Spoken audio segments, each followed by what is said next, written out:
Alright, what's up everybody? We are on episode 6 of Demon Slayer, which is called Swordsman Accompanying a Demon.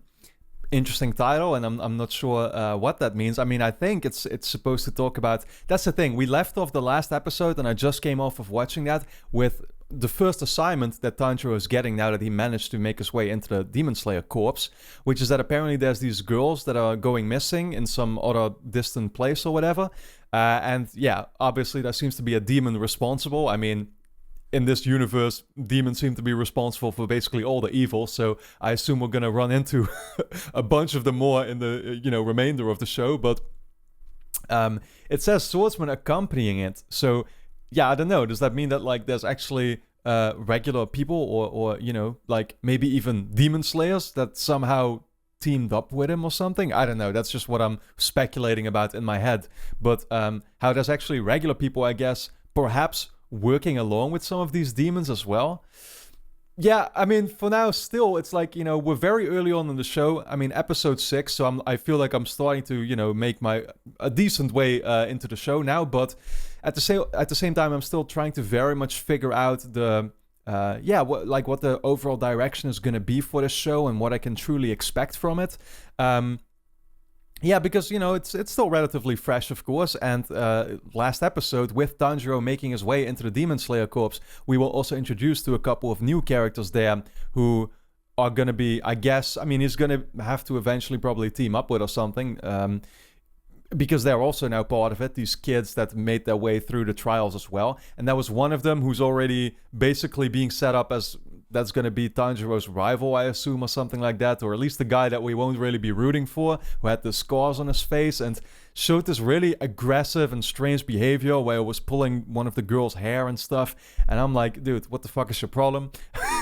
But, there's also some other characters along with that guy who are going to be, on the Demon Slayer Corps along with Tanjiro, so I'm looking forward to actually finding out more about them, because I also noticed that, a bunch of them were already being shown in the intro for the show, so I figured that, like, okay, they're going to play some role later on, right? But, that being said, Tanjiro's sister also, she woke up finally out of a long sleep, which Mr. Urukadaki figured that basically happened because it's her way of recovering her strength rather than actually eating and killing people. So still fascinating to see, like, what's gonna happen with her storyline and how she is then different from these other demons, and if there's actually gonna be a way, to turn her back. That's of course Tanjiro's main objective, is he just wants to free her sister from the demon curse or whatever that she has. So yeah, that's basically right now, the current status of me in this show. And I'm looking forward to seeing where things will go from here. Of course, the next 8 episodes will already be up over on Patreon. So if you enjoy my reactions to the show, we're going to be over on episode 14 already over there. That will be linked on top of the description. Of course, you can also check out full-length reactions there if you want to watch the entire episodes along with me. But with that being said, let's dive into episode 6 here, which, like I said, is called Swordsman Accompanying a Demon. Here we go.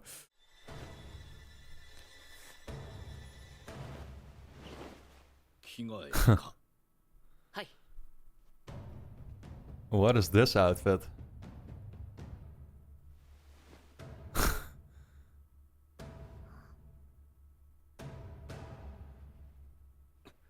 Interesting how the sister, by the way, she has like pink eyes, whereas Tanjiro, he has like, I mean, it's, it's not fiery red, but it's pretty red. お前が着ている鬼殺隊の大服、雑魚鬼の爪や牙ではこの大服を裂くことすらできない。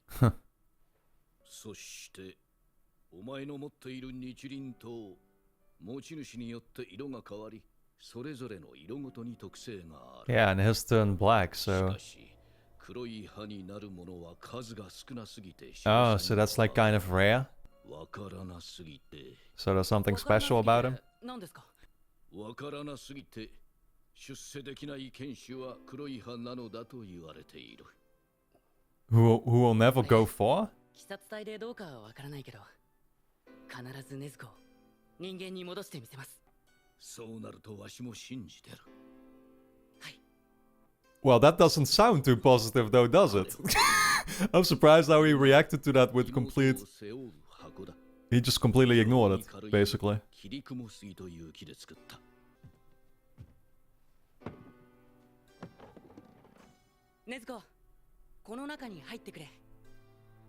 So he's always actually gonna be still bringing her with him.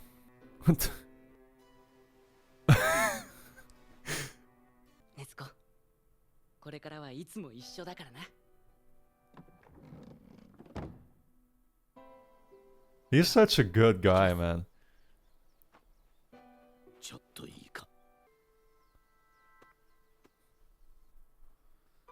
Still showing how he's proud of him. Oh wow, look at this. Like, I like the 3D modeling or whatever there.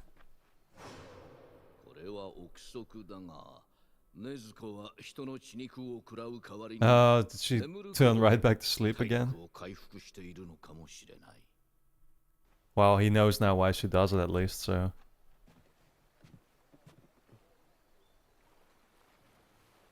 Oh wow, it's like a little harbor.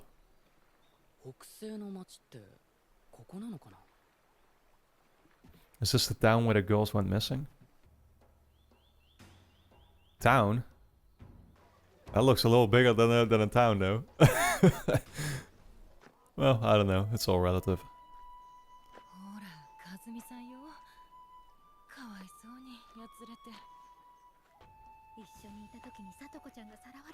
Right, was that the guy we saw, actually? Who was walking along with that girl who went missing?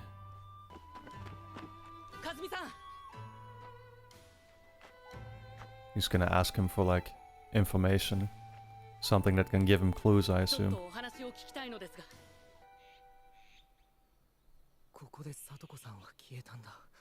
Right.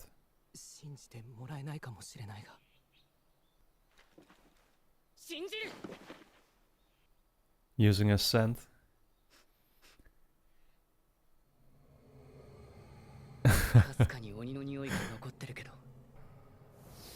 I don't know why, but I keep being reminded of gaming when I see some of these scenes, like you're turning on Eagle Vision or something like that.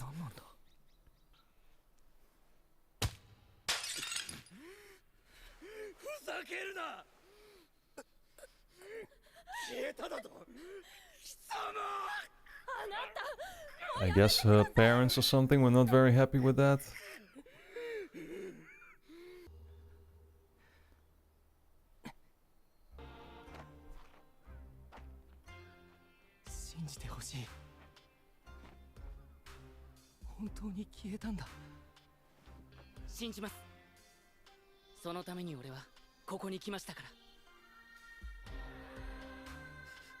I do wonder, like, could he actually be making it up though or something, or that he's responsible? But he's not really giving me those vibes though, I mean. But again, I immediately start thinking in different directions when something like this happens.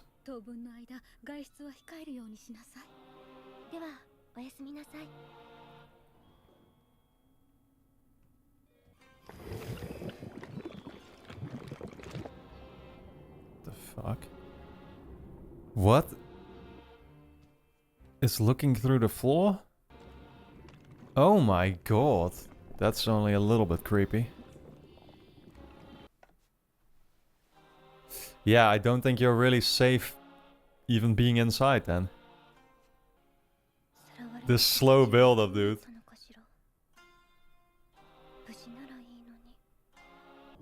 Oh my god, she's about to be abducted herself. Oh shit, that looks bad.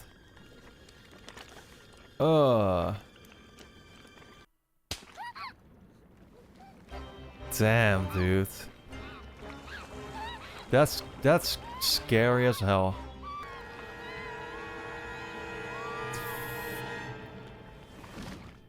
Just taken to a different world or what? What the hell?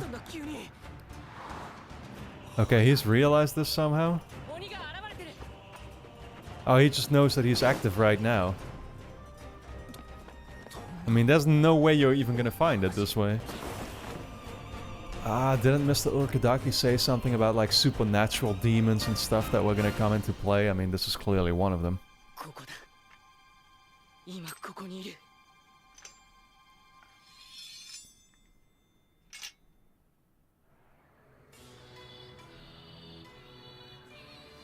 匂いが一番濃い場所。ここだ。 Strike it? Oh, wow.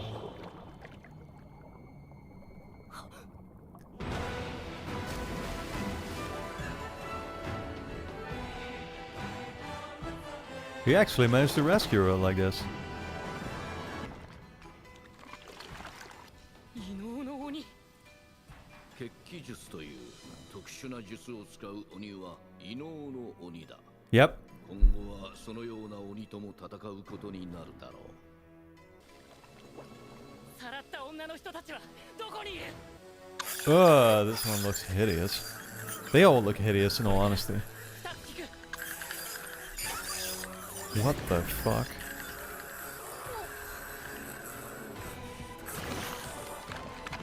カズミさん、この人を抱えてそばに立っていてください。 This is genuinely kind of tense, man. I'm not gonna lie. だけど、この鬼は潜っている間も匂いを消せない。来た。 You just don't know where it's gonna be coming from, you know? 3人。 What the hell? やれる。8の型。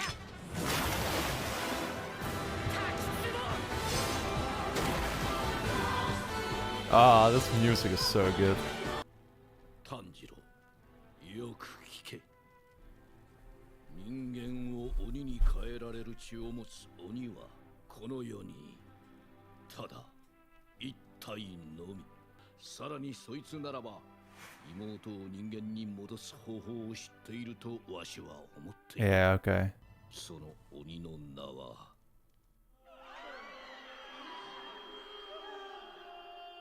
So it's gonna be his arch nemesis, Muzan Kibutsui. 8の型。滝壺。すべての鬼の急所を外れている。途中で型を変えたからだ。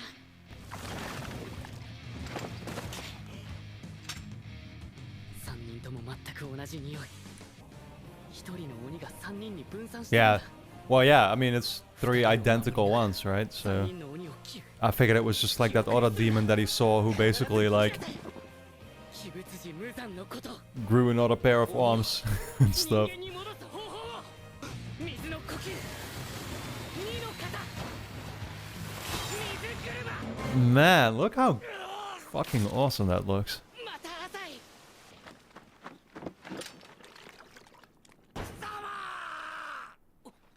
邪魔をするな。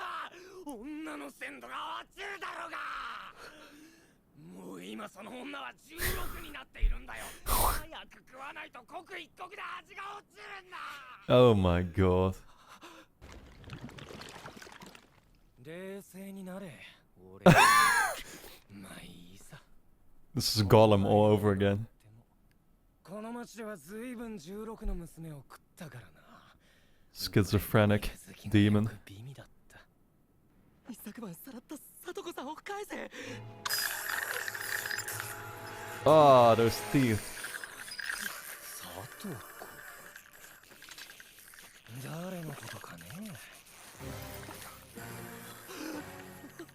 この収集品 Oh my god, he's collecting all of the hairpins. Like a true psychopath.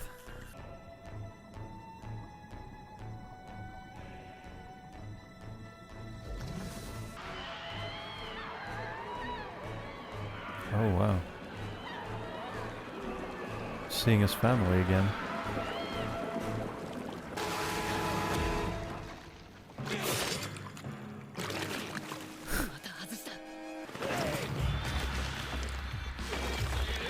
I wonder what would happen if one of these demons manages to pull Tanjiro with them. Where does he end up? なぜ人間の分際で鬼を連れてる。どういうことだ。なんなんだこい士と鬼が連れ立って行動して It's actually just referring to Tanjiro himself and his sister, I guess. Oh, it's like their view, a swordsman accompanying a demon. Okay, yeah, I see. Wow. How did I not realize that?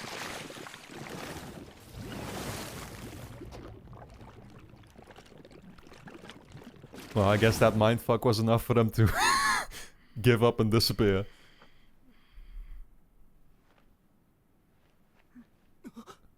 Oh, and this guy is gonna be like, what the fuck? Huh.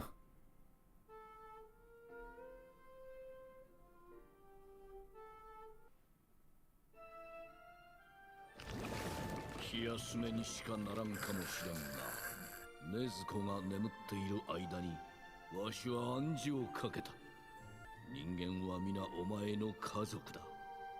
人間を守れ。 Oh, wow. 鬼は敵だ。禰豆子 Nice. そう傷つける。鬼を許すな。 Okay, so I guess she's never gonna be attacking Tanjiro again like she did in the first episode there for a brief moment. Wow, another great episode, man. These episodes, honestly, they fly by. Yeah, such eerie vibes in this episode, honestly. I mean, it was quite tense. It's, you know, dealing with this particular demon who, yeah, was basically the first real supernatural one that we've come across, and where, you know, we're just seeing this weird, I don't know how to describe it, but it's like it looks kind of like an oil stain or something that's just moving across floors and literally inside people's houses, you know, walls, everything like that. Insane. But I think actually the most interesting part was like the little tease, and it was a scene that lasted only about kind of 10 seconds, I feel, something like that, so it went by quite fast. But Mr. Urkadaki there explained real quick to Tanjiro who this main demon guy is or something, right? And he was called Muzen, I think, or whatever.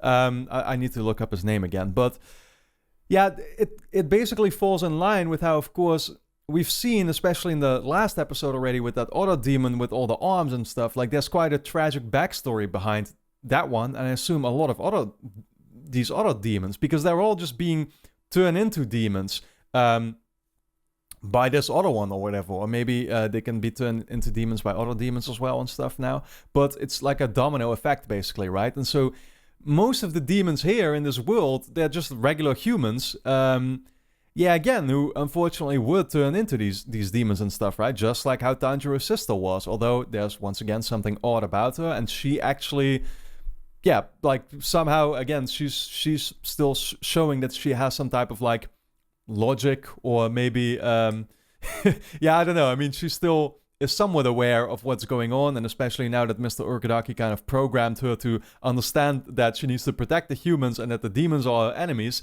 she can actually, yeah, like still be of, you know, great service in that way. But all these other demons, of course, they're just out to basically, you know, kill all the other people and turn them into demons, I guess, or something. But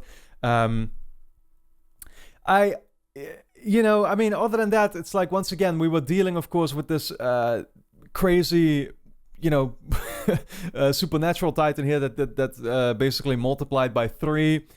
Yeah, very fucked up how one of them was like carrying the hairpins of all the people that they devoured. And so, you know, I don't know. It's like, yeah, where do we go from here, right? It's funny how Tanjiro is carrying his sister with him at all times now in this box that he made. I mean, he basically already used to do that previously. I think he was carrying something else with him, and now he has like a wooden box. It was mentioned how, you know, like we get a bunch of these elements that are still right now basically being teased to us, and where I don't know what the full proportion of it is going to be, and what's going to be important, what won't be. But like the sword that actually can turn black, or that turns black with Tanjiro holding it, which I think, but I might need to watch it again, Mr. Urkadaki also said there, like, that's usually a sign of like, oh, you won't last long. I think that's what it said. But then he still said, but I do believe in you, and Tanjiro didn't seem to be affected by that much at all either, because he believes in himself. I find still like what really summarizes Tanjiro's character to me, or what makes him stand apart so much, is how he shows clear care for all the people around him so much, right? Contrary to a bunch of these other demon slayers that we've seen, for example, or even characters that we've dealt with in the show, who have a very cold and rational, distant approach to all these situations. Tanjiro shows such clear care while still very much being a clearly skilled person and ready to learn and to I guess, I mean, maybe he will kind of develop that coldness or that distance, because I do think it's something that will probably be required with the kind of enemies that you're going to be dealing with, although so far it seems to be serving him pretty okay, and like he's managing to actually deal with all these situations already rather well. So yeah, again, like other than that, where do we go from here, right? That's the big question, and I'm still having in my head. I love the art style overall, like I said already, and in this there was a scene where he used the water to kind of like, he turned into a Beyblade himself, which is something Levi did in Attack on Titan as well. But I love the way it's, yeah, I really want to be more, I want to do more research into how something like this is actually being made, because that's something that I don't know too much about yet, being so new to anime. But I just think it's super impressive. A lot of these shots are like, really, an amazing feast for the eyes, or whatever. I'm looking for the right way to express it. Also, like I like some of these shots that we saw where he was actually walking towards the town, and it was this little, the little 3D modeling that they used there for some of the grass or whatever that they were showing to us, and the way it's like panning over. I always like those kinds of things. When he was searching and kind of using his eagle vision, as I described it, or where he actually like can basically smell the tracks and stuff. Even there, they used a quick little shot where he was like just looking at the ground and kind of scanning it, and I really liked the way that was displayed to us. But yeah, overall, I can't praise the art direction enough, and the way the show looks. And again, I've heard that it only gets better basically as we get to season 2, so I can't wait for that. But story-wise also, I find it cool how we keep getting these little tidbits to expand on the story, and the overall situation and what's going on and who we are actually dealing with here. So all around, again, another fantastic episode. Really enjoyed it, and I can't wait to get going on the next one. Of course, the next 8 episodes will already be up over on Patreon. We're going to be on episode 14 over there, linked on top of the description. You get full-length reactions as well, as well if you want to watch the entire episodes along with me. Your support is, of course, very much appreciated, and actually makes it possible for me to do these reactions. So with that being said, I hope you enjoyed my reaction. Let me know your thoughts in the comments, and I look forward to seeing you back in the next one.